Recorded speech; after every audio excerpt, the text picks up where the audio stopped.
Yeah, off camera, people who actually saw what happened are telling me that it was a furlough and he had completed the circuit. It was near the end of the line. He seemed to be struggling a little bit at the end. The horse just completely collapsed.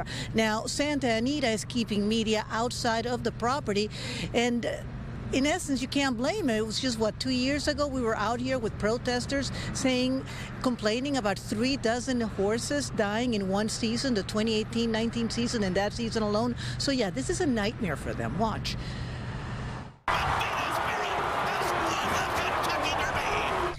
Medina Spirit, the 3-year-old colt that beat 12-1 odds to win the Kentucky Derby this year, collapsed at the end of a workout at Santa Anita Park, where track officials confirm in a statement the horse, quote, died suddenly of a probable cardiac event, according to the on-site veterinary team who attended to him. It's no surprise with Bob Baffert training the horse and all of the shenanigans we've seen from him.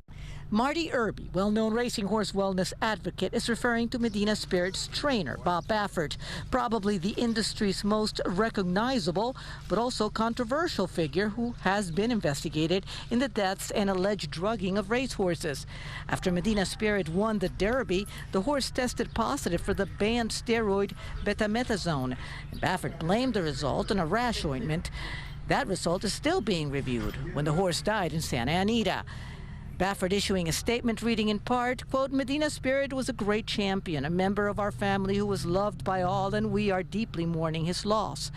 But no comment from him on the growing criticism against him.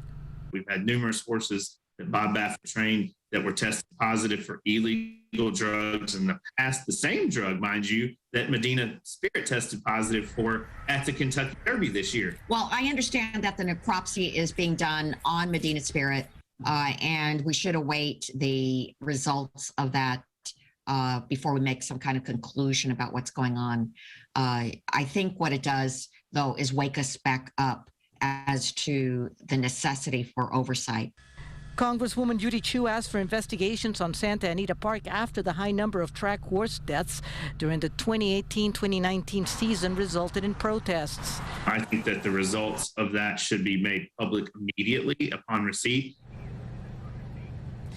He is not the only one asking for that, PETA. A bunch of organizations sending out statements tonight. Now, keep in mind, the Horse Integrity and Safety Act goes into effect next year in the summer, and they involved the same U.S. agency that tracks drug use in human athletes. They're going to be working with horses, and that's supposed to help, among other things. But the reality is that until that autopsy comes out, we're not going to know exactly what was in that animal's blood system, and we'll have to see then a lot more. But huge, big deal in the racing world and the animal rights movement.